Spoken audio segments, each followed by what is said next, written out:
Stone Ridge is burning.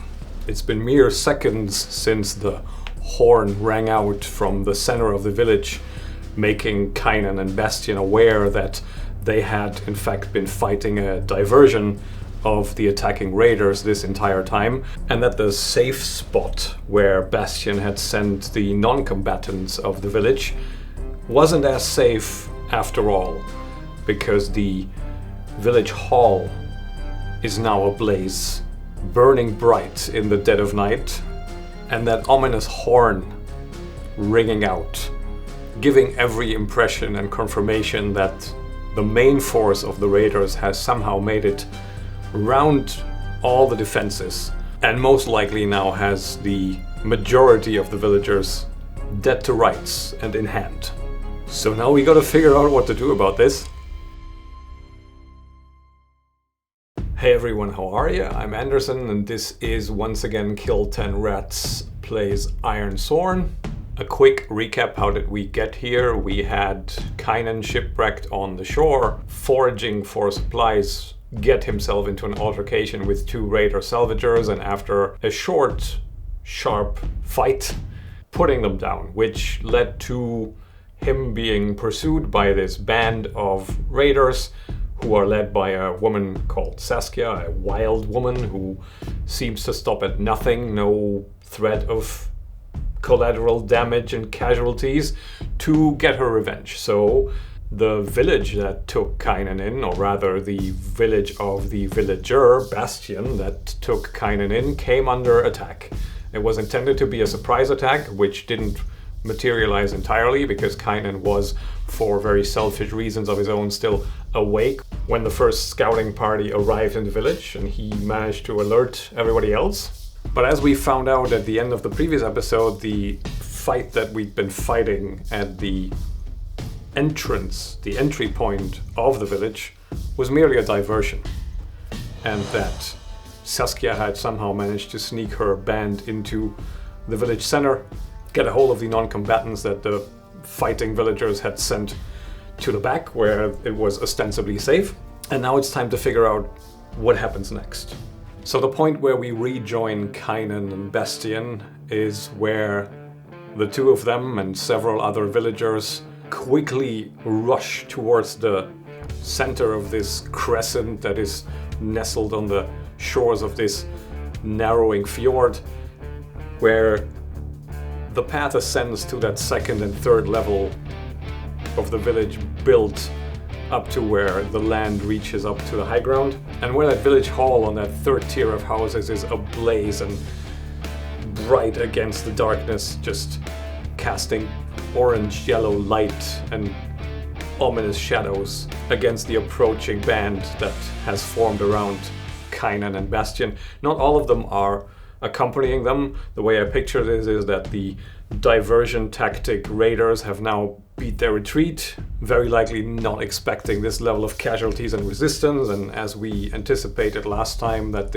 while the core group of this raider band is quite hardened, these hangers-on are more like riffraff and rabble, and they will just break at the first sign of resistance, which is what happened here. But they've done enough. They've kept the defenders busy, so Saskia could close her trap. And that frees up several of the villagers to fight the fires by the main combat zone where the battle just happened. So Kynan and Bastion's group is relatively small and probably not outfitted or numerically capable of handling a large force of raiders that very likely has now occupied the village core. So as they make their way up closer to the fire, to the burning core of the village, they're able to make out silhouettes against the flames, lined up very cinematically, very intentionally by Saskia, just to hit home who is in charge here now. So for the first time we're seeing the hard central core of this raider band. And the way I picture the organizational structure of this raider band is almost like a biker gang, where you have the leadership, which is Saskia and maybe 2 or 3 other lieutenants with their own designated quote-unquote jobs, plus the full members who are more like housecarls, who are heavily armored and know what they're doing in a fight, and a much larger number of hangers-on and prospects and hopefuls to get in, which is the element that so far Kynan and Bastion have only gotten into contact with. We haven't even met the real raiders yet, and what we're seeing now is that there's maybe about a dozen of them, plus Saskia, plus 2 or 3 of her lieutenants. I think it's 3, most likely, given the size of the band overall, plus 24 hangers-on. So while they don't outnumber the villagers just by head count, they definitely outnumber them in amount of capable fighters. And what Saskia has arranged now is herself and her lieutenants and her circle of a dozen warriors arranged in a row, sort of semi-circular, with her in the center, holding a spear. And in my mind, she's quite a striking figure, the wildness expressing itself also in her style to some extent. It may even be an affectation. We'll figure that out as we get to know her a little better. But what I'm picturing is somebody who is tall, athletic, with that spear in hand, just a flash of hair remaining in the center of her head, everything else chopped down, painted black, just soot and ash, and the hair whitened with a mixture of chalk and bone dust, and like very pale eyes standing out all the more with the war paint applied around and all across the body, dressed in some kind of piecemeal armor where you have maybe the plated arm of one set of armor and a hardened leather tunic and a chain coat hanging over it, but sleeveless. One arm is plated, one arm is free, perhaps for easier mobility. I'm kind of picturing her blocking with that arm and just using that spear very flexibly. So she seems to very intentionally cut a wild, savage figure there. And her second in commands follow that same style. They also wear this piecemeal armor. They have the same war paint applied, that same hair dye, for lack of a better word, just this black and white grim imagery.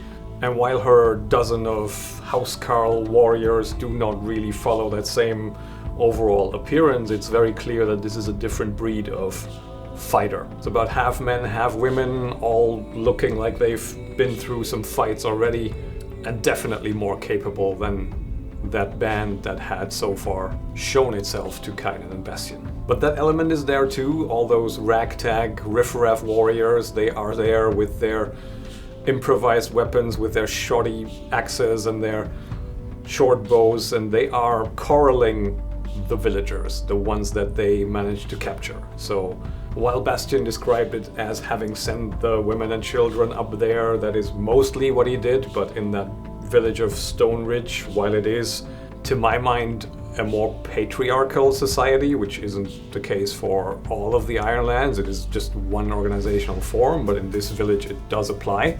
What Saskia's band captures is a mix of women, children, elderly, some of the men who have left the fighting to their spouses, and they're all herded together by those ragtag warriors, aiming their bows at them, holding spears at them, having tied them to each other with ropes around their neck, so that entire group is just tied in one big bunch, and with the flames dancing in the background, illuminating this concerning scene. Bastion, Kynan, and half a dozen of the villagers walk up the path to that third tier of the village, and immediately some of the bows swing in their direction. A few of the warriors in the back make a demonstrative step forward, but that core group around Saskia, those dozen housecarls and her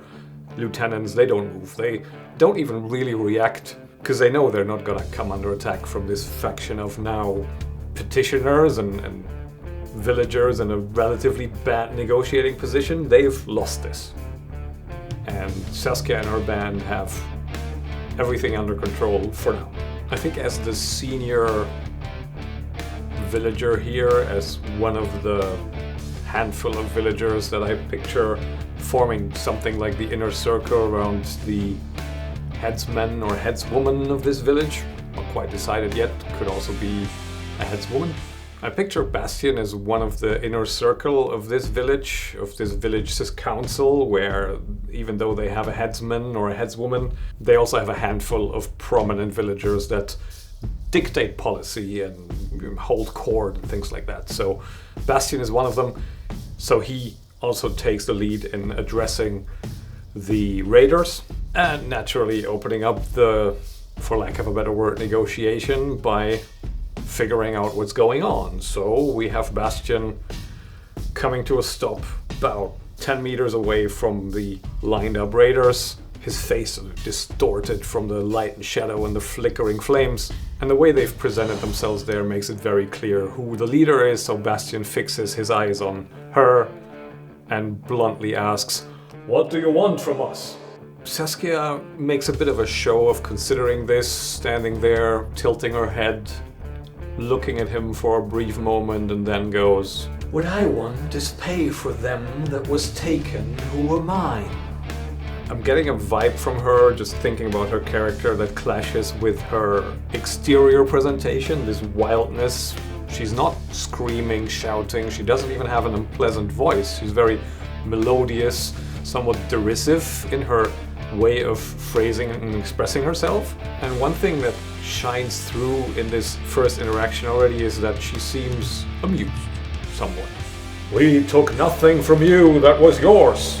That's Bastion at the same time speaking the truth, but also failing to be very convincing, because there is this heavily armed stranger that is clearly not a fisherman standing next to him, keeping suspiciously quiet. "Perhaps not you yourself, fish botherer, but what about your friend there?" At that point, it's somewhat difficult for Kynan to still do the Homer Simpson thing and fade into the bush. So he's gonna have to confront the fact that this is very much about him. And he does so by reading the situation, the group dynamics of that band of raiders, and speaking his mind. "You don't give two shits about those two that were taken." And Saskia does a little show again, considering it before replying, "Maybe so, maybe not. I give a shit about thems as I own, and I will have my recompense." And as an extension of the fact that that didn't work, she raises her spear and points it at Kynan and goes, "It's a fairly simple trait. All of this rabble for just one man?" Ooh, so what do the villagers do? I think it is likely, but not guaranteed, that they hand him over. Bastion may be less inclined, so that's where I see a chance, where Bastion, out of some Ironlander code of honor, just won't, well, in a sense, violate his hospitality by handing his guest he's taken in over to a band of raiders at first opportunity. So he'll likely look for a way to drag this out or find a different settlement with the compensation that Saskia is looking for. But given the fact that the entirety of their families, not everybody, but at least, also Bastion's family is in the clutches of Saskia's band, I still feel it's likely that maybe he won't immediately tell Kynan to get over there and give yourself up, but he'll very likely at least look at him somewhat pleadingly, going, "Do the right thing." So let's figure this out. I think 26 plus, Bastion will want Kynan to give himself up. 08, so no, he is not on board with this proposal. He believes in hospitality over reason, I don't know. So in the face of this hard to refuse demand, we have Bastion standing his ground. "This is not how we do things in Stoneridge." And predictably, Saskia does have a second avenue of recompense, and she will point this out to Bastion as well. "Then perhaps I'll have my compensation in the form of your brats and wenches. They'll fetch a tidy price." I think at this point we need to also consider that Bastion is not the leader of this village, and that the leader of the village probably exists somewhere now, especially that this scene has played out a little bit. We'll have more villagers coming in from below. We'll also have a chance that whoever leads this village is in the crowd of the captured, and that the bystanders will have an opinion on this too, and that there are other counselors and village elders nearby who probably won't immediately see it the same way Bastion does. Unless Stoneridge is a very honor-bound fishing village, which I don't find very likely. So let's ask the Oracle again. Is there anyone who will immediately voice dissent to Bastion's rebuttal? Again, this is likely to me. 57. Whoops. 75. Yeah. So we have a dissenting opinion here. Let's get ourselves a couple of Ironlander names, maybe for one village counselor elder and for the heads man or woman of the settlement, so we get an idea of who else is interacting with us now. That's a 20, that gives us a Pierce. I see Pierce as a good elder name, but let's roll for the character role here. Sorry, not the role, we've already decided this is going to be an elder. I want to get a grip on their personality a little bit, so active and angry. Okay, so yeah, this is very likely our main dissenting voice. Let's also understand who our village head is. 69 as a name gives us Sarda or Macias. Let's go with Sarda and have it be a head's woman. I feel like the leadership position of the village is open to whoever is the most qualified or from the most prestigious family, or however their selection process works. I think it's a ceremonial role as much as a role with power in and of itself, but the majority decision here is taken by council, and that is where Bastion is now facing the problem that one of his fellow councillors is not taking his side. Let's give Sarda a few traits. 35, that is dangerous. Okay. What is 53? I'm not sure. Dangerous. Resourceful, yeah, okay. Let's go with, let's flip this role and go with resourceful. I don't think dangerous is very in line with the scene. And 94, which is stubborn, okay. So that makes me wonder, stubborn, is she with Bastion or is she with Pierce? Most likely she is with Pierce, so 26 and above. She is with Pierce. So he has Sarda and Pierce both not in agreement with Bastion's drawing a line and saying we don't hand this guy over, he's a guest here, this is not honorable, whatever. So let's picture Pierce. He's portly, shaggy grey beard, balding on top, half dressed but bloodied. He's been fighting too. Got a hook in hand and a look of determination on his face as he bellows, "No Bastion, who died and made you headsman?" while also pointing at Sarda in the crowd with a rope around her neck and her arms crossed, glowering at the budding dispute between the two. And to my mind, this is exactly the show that Saskia enjoys. She's already sown dissent in the ranks of the villagers, and she chuckles to herself. Meanwhile, the argument briefly continues. "You would hand them over to these curs? What guarantee have we that they will not take our families once they have what they came for?" That's a fair point. We don't really know how Saskia swings in this regard. Maybe she wants to get Kynan bloodlessly and then release the arrows, shooting the assembled villagers down, taking the women and children and frail and elderly and non-combatant men with them regardless.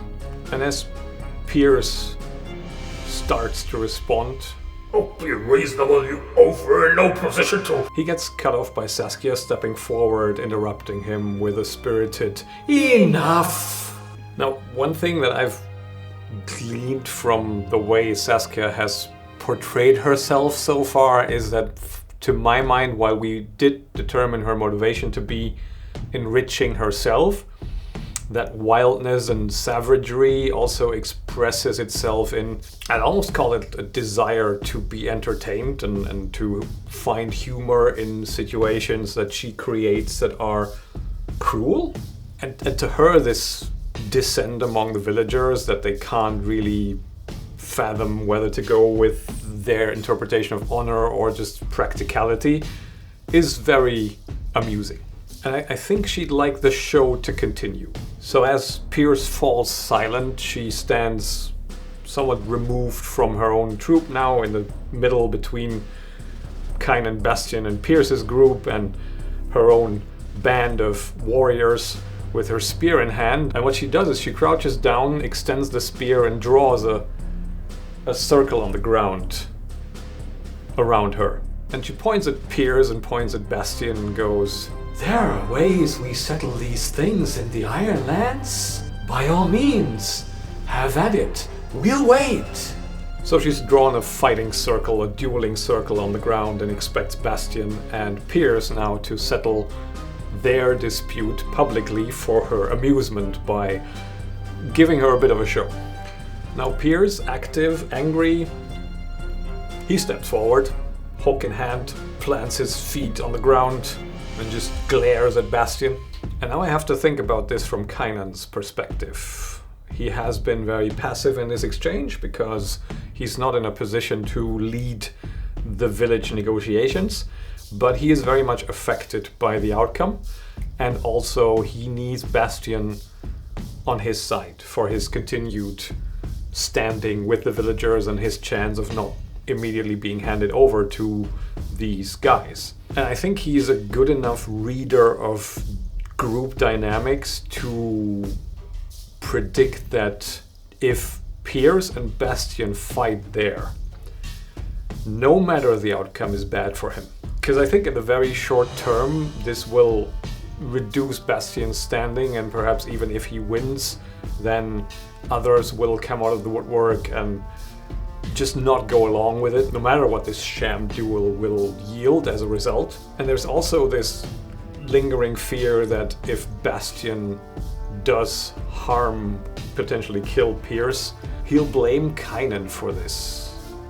Consciously, subconsciously, it'll end up creating a rift. This is like the survivalist in Kynan, the opportunist realizing that he can't let Bastion fight Pierce.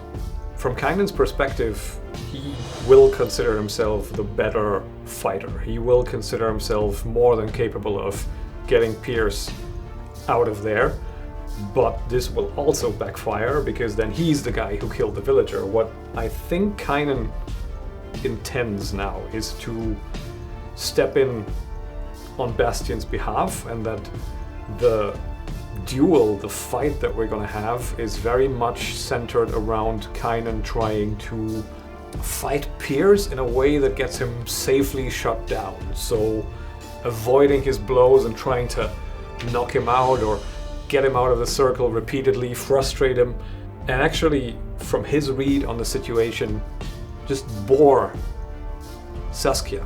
Make this a fight not worth watching, so hopefully it'll be stopped or some other development occurs that will make it another chance to capitalize on for Kynan. So he's thinking very second to second. He wants Bastion to have nothing to do with this duel, and he wants to use this duel to provoke Saskia into a different reaction. So how do we do this mechanically? I think we would probably have this fight start with Pierce having the initiative, because Kynan will wait to capitalize on an opportunity to exploit an overextension on Pierce's part and not lethally harm him, but to knock him out of the circle to the ground, disarm him, something of that sort, or to just be elusive and have the less experienced, less agile fighter stumble around and hit thin air while he's repositioning constantly. So there was going to be Pierce having the initiative and Kynan being more on the back foot, facing danger and being generally elusive, securing advantages, things like that. So let's make it a troublesome foe, because Pierce, to my mind, is not a fighter on the same level and footing that Kynan is. And in the fiction, as Bastion readies himself, grips his axe a little tighter and is about to take a step forward, Kynan holds out a hand, pushes him back. I fight my own battles. And we have Saskia reacting to it, taking a few steps back, standing on the edge of the circle as the fire spreads around. Time's a-wastin' if you want to have some of your hovels left once this is said and done. And I think that's all the invitation Piers needs. He is active, he is angry, he has a weapon, he rushes forward. So let's still roll to enter the fray here, just to see whether Piers isn't better than we thought and actually catches Kynan off guard on a miss. And Kynan will be elusive here and try to defend himself with edge as he enters the fray. So we'll roll plus edge. 6 plus 3, 9. We match one of the challenge die, that's not enough. And we have a weak hit, which in the parlance of enter the fray means take the initiative or take 2 momentum. I think we are going to bolster our position and take 2 momentum because we do not want to take the initiative here. We want Piers to come towards us and we want to capitalize on Piers's combat movements and our own combat experience. So as Piers comes rushing in, angrily, recklessly swinging for Kynan, he twirls out of the way and circles around him, forcing him to stop in his tracks and twist around for another approach. And he's already breathing somewhat heavily. So now I think we're gonna face danger, because even though Kynan is superior in his combat ability, he's also playing a dangerous game. It only takes one unpredictable errant shot to get him into real trouble in this fight, and that's why we're trying to figure out how the combat flow now pans out as Piers is rushing forward again, trying to just use force and get this annoying stranger dealt with and get his people back. So we'll face danger with edge again. We are successful on a weak hit. And I think since we are purposefully leaving Piers the initiative and leaving him to wear himself out and trying to face danger and just make this a fight that is relatively boring to watch, we'll sacrifice 1 momentum as we pay the price for our weak hit here. And now these first 2 combat interactions look almost like a bullfight, with Kynan dancing out of the way of the crude swings that Piers is throwing at him, just rushing forward, cutting across the circle once, dancing out of the way, cutting across the circle again, Kynan twisting again and having that hook just swing past him and hit the ground as he leaps towards the other edge of the circle again. And Piers, not to be deterred, goes for the next one. So that's a strong hit, which means that Kynan is back up to 10 momentum. And also, I think in this regard, this is one of these moments that he's been waiting for to capitalize on. So he'll strike, not to harm permanently, but to get him out of the circle. Like, he'll wait for Piers to rush for him, dance out of the way, and just give him a whack between the shoulder blades with the pommel of his sword to make him stumble forward. So let's strike with iron. It's a strong hit. We're not inflicting 2 harm because we're not using the sword like a sword. We're using it more like an unarmed combat maneuver. But in fighting a troublesome foe, 1 harm translates into 3 progress. So we are still making some nice progress and managing to give Piers a whack between the shoulder blades. He stumbles out of the circle, lands almost in the arms of one of the raiders standing there, who takes a step to the side and just lets him fall on the floor with a disgusted look on his face as Saskia scoffs and goes, "Oh, come on." And now Piers is not happy about this. He pushes himself off the ground and is just really worked up, and with a battle cry, just rushes for Kynan again, who will again face danger, I think, because he's still in that mode of feeling him out and waiting for these opportunities that only are available when he lets Piers attack. So we're facing danger again with edge, and we're doing so very successfully again. So we have another strong hit. We can't take more momentum, so we again take the initiative. We have Piers putting himself in an awkward position, overextending, rushing past Kynan, who will then use the opportunity to kick out his legs from under him, just to make him stumble out of the circle again. That's another strike. And it's another strong hit. So we send Pierce flying again, this time in the other direction, away from the lined up raiders towards the villagers who actually catch him. And it's getting mixed reviews, like some of them pat him on the back and turn him around, and others are whispering to him or hissing at him to stop this nonsense. But Angry Man Pierce is not to be deterred. He bull rushes Kynan again. As we take another 3 progress and again face danger. Ooh, that's a miss. I think that's as good an opportunity as any to burn our momentum, so we go back to 2 and turn this into a strong hit, because we have 10 momentum, that beats the 9, that beats the 8. So we're facing danger, and that bull rush almost gets Kynan. He zigged when he should have zagged, and the only thing that saves him is that he just, with the combat experience that he's accumulated over the years, just manages to convert that momentum into a backwards roll. So Pierce knocks him over. Kynan goes with the momentum instead of against it at the last minute, realizing, oh, I'm gonna be hit here. Rolls backwards, stays crouched in the circle as Pierce goes barreling out of it again. And to capitalize on it, as Pierce is now dropping on all fours again, Kynan just jumps on his back and gets an arm around his neck and tries to just put him to sleep. So that's another strike. That's just poor. Oh my god. Well, that's poor. We have matching 10s. That is narratively speaking, this is potentially good for Kynan right now in his situation. It's not ideal. So we must pay the price. This is almost like a plot twist again. I feel like it's Pierce is not really in a good position right now to adequately fight back. I don't think we're gonna have like a Hulkamania situation here where he's been beaten down the entire fight and then he just starts rattling a rope and becomes superhuman. So I think I want to ask the Pay the Price Oracle what happens. There are enough moving parts around us that can intervene in the fight somehow.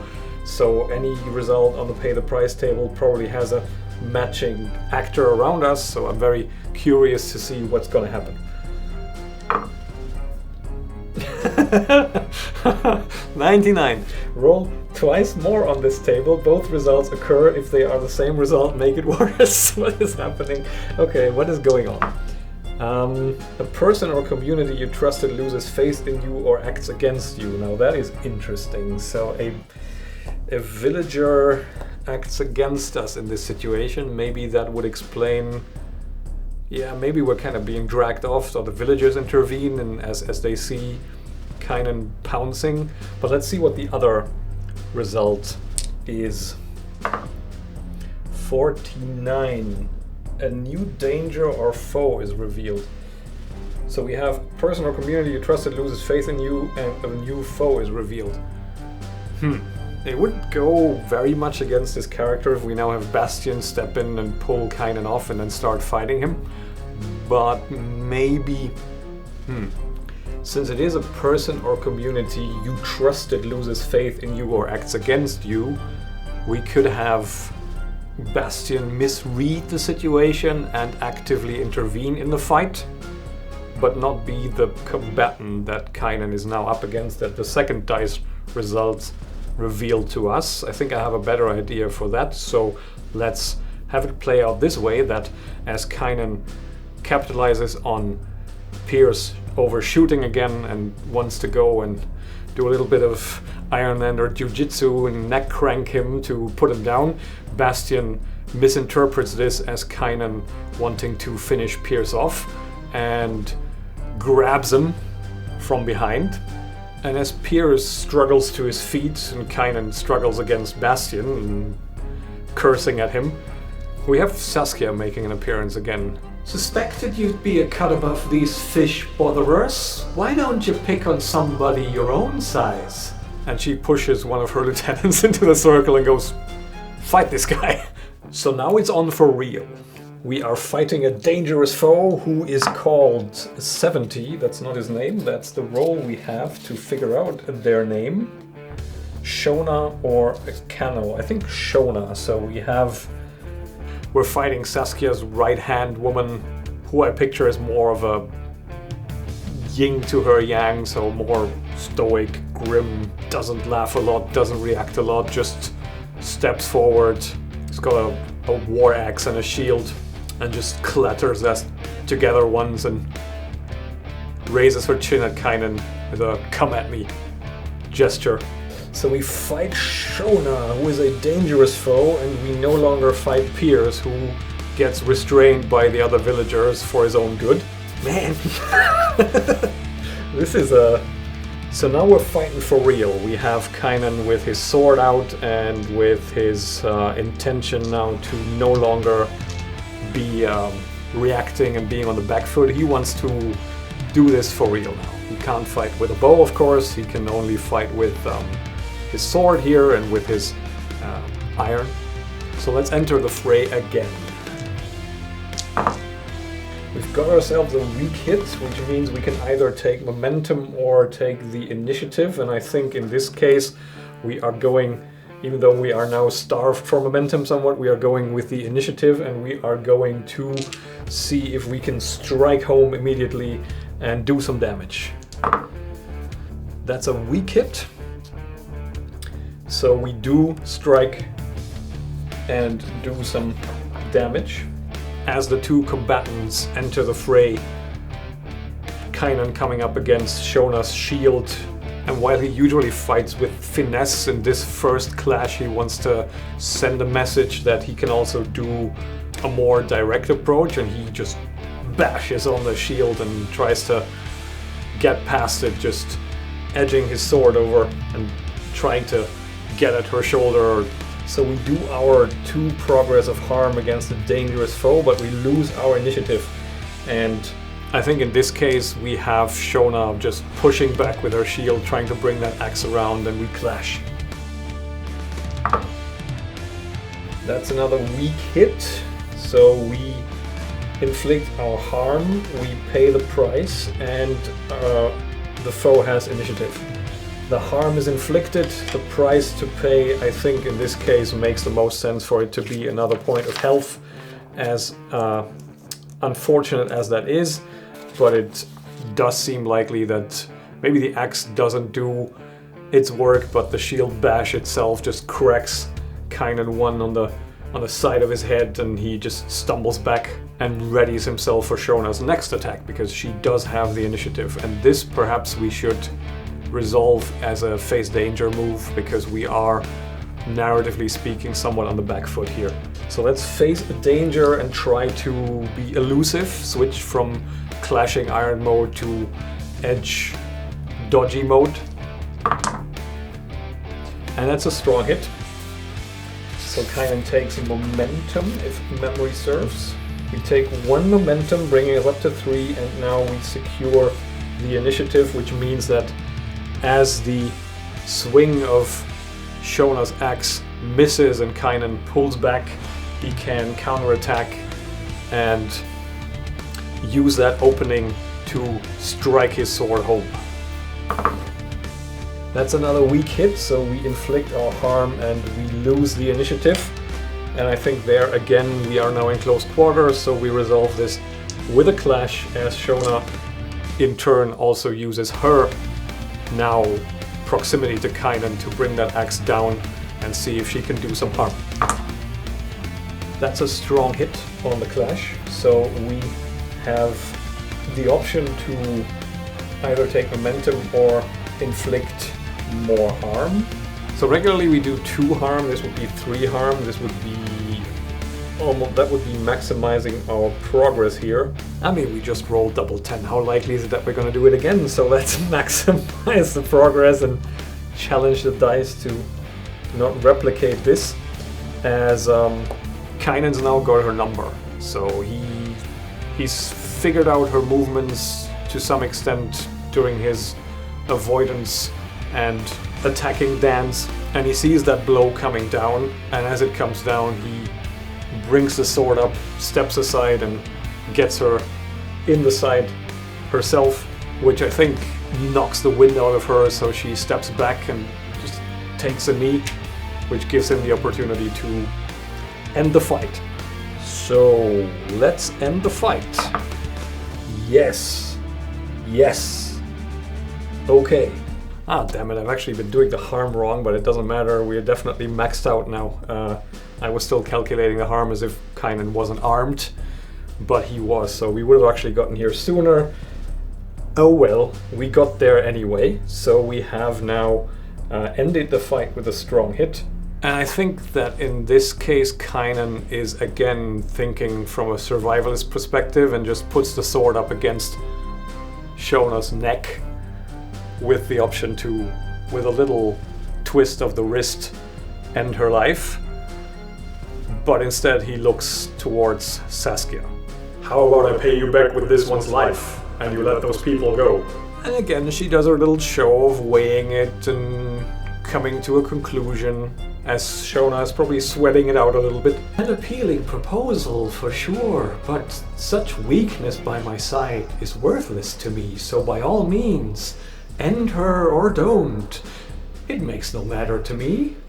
Probably not the news Shona was looking forward to, but perhaps also something she was expecting. This is likely the kind of arrangement where showing weakness results in death. And Kynan still holds that position and feels like now he's in a better negotiating spot, even though ostensibly Saskia doesn't really care about the life of Shona, but he feels like maybe the others care. So the other raiders, this is reflecting somehow on Saskia, depending on how this conversation goes. So he'll see what he can put on the table as a counter offer instead of just handing himself over.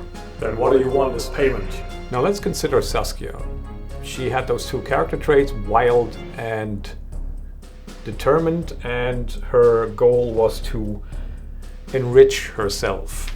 And if I take the game at a meta level for a minute, what I really would like to do, just mechanically, because I've never used it before, is to delve. I would like to delve and have Kynan do a delve. So what I think we could do, since we also on our journey to Stoneridge encountered a delve site, we could construct a scenario where Saskia, now understanding Kynan's prowess and wanting to enrich herself, has an inkling that in that delve site there is something that is worthwhile going after, but also dangerous to go after, too dangerous for her to risk, and that she would like Kynan to go in there and get it for her, and thus liberate the villagers. That would give us an opportunity to have a delve, and to also codify this as Saskia asking Kynan to swear a vow to bring back the treasure of the delve site to her. Because in terms of progress on our main vows, they are very epic, very long term. They're more like the campaign arc, and we haven't really got much of a chance to reach any milestones there. But we can do a small vow tied to this dangerous delve and see how those mechanics play out. So what I'd like to do is, for now, to implant in Saskia this knowledge of the delve site, that there is something there, and to have her cast Kynan as her go-to that will go in there and get it for her. So the way this plays out now is that she will address Kynan again. You and I, we need to talk. And she turns to her band of ragtag hangers-on, barking at them, "Get this rebel uphill and out of the way!" And then turning to the assembled villagers again, "What are you standing there for? Go and put out your fires!" And after seconds of hesitation, Bastion and Piers and the others just kick into action, and seeing that their families are now being led up by the hangers-on of the raider gang, they rush into the center and start forming a bucket chain to the village well, as Kynan draws his sword back and takes a few steps back, and Shona slowly stumbles to her feet and walks away towards the others of her band. And now we've got Saskia and Kynan meeting in no man's land, sort of as a mutual understanding that anyone doing anything to anybody else at this point just is a really bad idea, and it's better to now hear out what Saskia wants and whether Kynan can reciprocate. And all of that we'll find out next time. So thank you very much for watching. I'll catch you then. Bye for now.